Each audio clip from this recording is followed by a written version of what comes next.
नमस्कार दोस्तों, स्वागत है आप सभी का फिर से हमारे चैनल स्टॉक मार्केट स्ट्रैटेजी पे।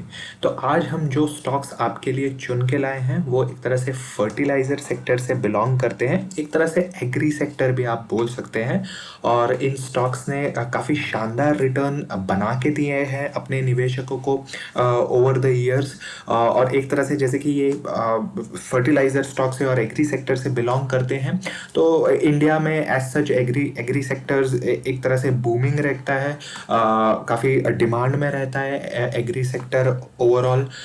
तो इस वीडियो में हम हमेशा की तरह एक कंपैरेटिव एनालिसिस करेंगे। हम इन स्टॉक्स का आरओसी देखेंगे, पिछले 5 साल के एवरेज। हम इन स्टॉक्स के फ्री कैश फ्लोज देखेंगे, इन्होंने पिछले 5 साल में अपने नेट प्रॉफिट्स कैसे बनाए हैं, कैसे मेंटेन किए हैं, वो उसके बारे में हम बात करेंगे। अंत में हम ये भी देखेंगे कि इनके वैल्यूएशंस कैसे हैं, पिछले 3 साल में अपने निवेशकों को कैसा पैसा बना के दिए हैं, हम उसके बारे में भी डिस्कस करेंगे। और हम एक कंपैरेटिव एनालिसिस होने के बाद हम ये डिसाइड करेंगे कि इनमें से कौन सा स्टॉक है जो आप एक तरह से लॉन्ग टर्म इन्वेस्टमेंट का उस स्टॉक में आप सोच सकते हैं। तो वीडियो को अंत तक देखें और चैनल को सब्सक्राइब जरूर करें। तो किसी भी स्टॉक में निवेश करने से पहले आपको ये चेक कर लेना चाहिए कि उस स्टॉक की ओवरऑल बैलेंस शीट कैसी है। देखिए, किसी भी एक पैरामीटर के बेस पे आप डिसाइड नहीं कर सकते कि वो स्टॉक अच्छा है या बुरा है। मैं हमेशा से हम मेरे वीडियोस में यही बताता हूँ कि आप एक कुछ 4-5 पैरामीटर्स को आप एनालिसिस कीजिए उसका, और उस बेस पे आप डिसीजन लें कि उस स्टॉक में निवेश किया जा सकता है या नहीं। देखिए, कोई कंपनीज नेट प्रॉफिट सस्टेन कर रही हो ईयर ऑन ईयर, बट उसका डेट भी ऑन द कॉन्ट्ररी अगर बढ़ रहा हो ईयर ऑन ईयर, तो I would avoid to invest in such companies. तो जिन कंपनीज के बारे में हम आज डिस्कस करने वाले हैं, जो फर्टिलाइजर स्टॉक्स है, उसमें जो पहली कंपनी है वो यूपीएल है, सेकंड है बेयर क्रॉप साइंस, और तीसरी जो कंपनी है वो है पीआई इंडस्ट्रीज। तो सबसे पहला जो पैरामीटर हम डिस्कस करेंगे वो है आरओसी। आरओसी होता है रिटर्न ऑन कैपिटल एम्प्लॉयड, यानी जो भी कंपनी अपना निवेश कर रही है उस पे उसको कितना रिटर्न मिल रहा है, उसे आरओसी कहते हैं। तो अगर यूपीएल का पिछले 5 साल का एवरेज आरओसी देखे तो 17% है, बेयर क्रॉप साइंस का 14% और पीआई इंडस्ट्रीज का 25%। तो तीनों ही कंपनीज का काफी शानदार है आरओसी, और उसमें भी पीआई इंडस्ट्रीज का काफी बेहतरीन आरओसी है। अगर डेटर डेज के बारे में बात करें, डेटर डेज होता है कि कोई भी कंपनी अपने क्लाइंट को कुछ प्रोडक्ट सप्लाई कर रही है, तो उसके बिहाफ में वो एक बिल देगी, इनवॉइस देगी अपने क्लाइंट को। तो वो क्लाइंट कितने दिनों में अपना पैसा, मतलब कंपनी का पैसा वापस दे रहा है, उसे डेटर डेज कहते हैं। तो यूपीएल का डेटर डेज 121 है, बेयर क्रॉप साइंस का 73 है, और पीआई इंडस्ट्रीज का 70 है। तो मैं कहूँगा बेयर क्रॉप साइंस और पीआई इंडस्ट्रीज अभी भी काफी कंफर्टेबल पोजीशन में है। यूपीएल लिमिटेड का मैं कहूँगा it's quite on the higher range, debtor days 121 is too high. कोई भी डेटा डेज से 100 या 105 से ज्यादा है तो वो थोड़ी it create some kind of discomfort. अगर इन कंपनीज के फ्री कैश फ्लोज के बारे में बात करें एज ऑन मार्च 2020, तो यूपीएल का आप देख सकते हैं ऑलमोस्ट 3,500 करोड़ है, बेयर क्रॉप साइंस का 570 करोड़ है, और पीआई इंडस्ट्रीज का -195 करोड़ है। तो free cash flows in a way real cash या real earnings at the end of the year जो कंपनी के पास रहता है, उसे फ्री कैश फ्लोज बोलते हैं। जितना ज्यादा फ्री कैश फ्लोज हो उतना कंपनी के किसी भी कंपनी के लिए अच्छी बात है। तो और एक तरह से फ्री कैश फ्लोज एक तरह से साइक्लिकल रहता है, क्वार्टर एंड क्वार्टर, ईयर और ईयर वो चेंज करता रहता है, क्योंकि कंपनीज के अपने कुछ प्लान्स होते हैं, तो उस प्लान्स के हिसाब से वो लोग इन्वेस्टमेंट कर देते हैं, उनके पास फ्री कैश फ्लोज रहता है। तो जितना ज्यादा फ्री कैश फ्लोज है उतना किसी भी कंपनी के लिए अच्छा है। तो यहाँ यूपीएल का आप देख सकते हैं काफी शानदार है फ्री कैश फ्लोज। अगर डेट टू इक्विटी रेशियो के बारे में बात करें पिछले 5 साल के एवरेज, तो यूपीएल का आप देख सकते हैं 1.6 है, Bayer crop science is debt free, PI industries 0.09। तो मैं कहूँगा यूपीएल का यहाँ पे काफ़ी ज़्यादा है अभी date. Any date about say 1 I would say is kind of discomfort, it brings discomfort for me in my opinion. Bayer crop science and PI industries are very much in the quite comfortable position.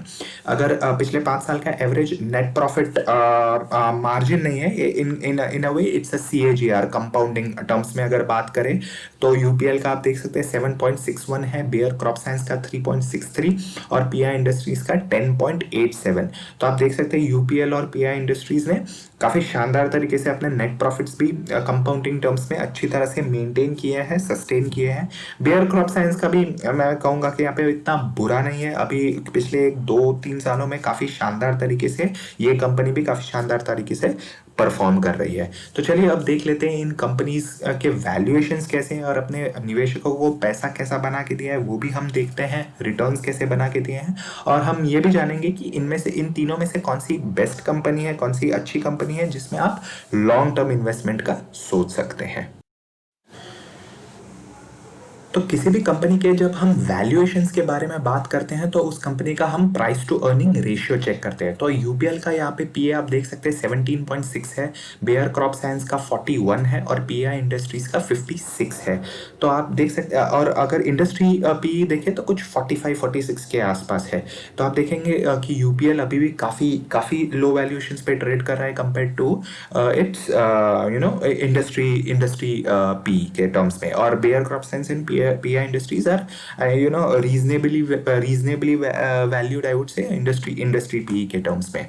अगर पिछले 3 साल का जो average returns जो बना के दिया है इन तीनों कंपनी ने अपने निवेशकों को, तो यूपीएल का आप देखिए कि -17% के रिटर्न्स दिए हैं, बेयर क्रॉप साइंस ने 42% के रिटर्न्स दिए हैं और पीआई इंडस्ट्रीज ने 166% के रिटर्न्स दिए हैं। तो बेयर क्रॉप साइंस ने 1,42,000 किया है पिछले 3 साल में और पीआई इंडस्ट्रीज ने 1,00,000 का 2,67,000 किया है।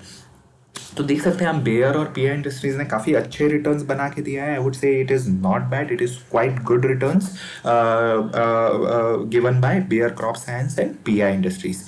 देखिए ये फर्टिलाइजर स्टॉक्स है, एक तरह से साइक्लिकल स्टॉक्स रहते हैं, मतलब मानसून जब पीरियड आने वाला होता है, जब मई जून जुलाई में, तब काफ़ी अच्छा बिजनेस रहता है। Even Q2 is quite good, but Q3 में थोड़ा सा इनका एक तरह से थोड़ा सा नॉर्मल सीजन गुजरता है, एक स्मूथ, नॉट दैट स्मूथ सा सीजन चलता है, इतना ग्रोथ नहीं होता है इनका फर्टिलाइजर स्टॉक्स का स्पेशली। तो आप लॉन्ग टर्म का अगर सोच रहे तो आप डेफिनेटली पीआई इंडस्ट्रीज और बेयर क्रॉप साइंस को आप लॉन्ग टर्म के लिए बाय ऑन डिप्स करते चले।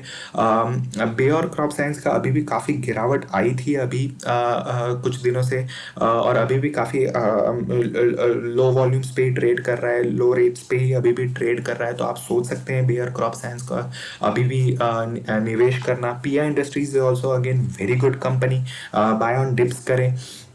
अभी हालांकि थोड़े से महंगे वैल्यूएशंस पे चली गई है, बट आई वुड से अभी भी अब बाय ऑन डिप्स करते चले उसमें।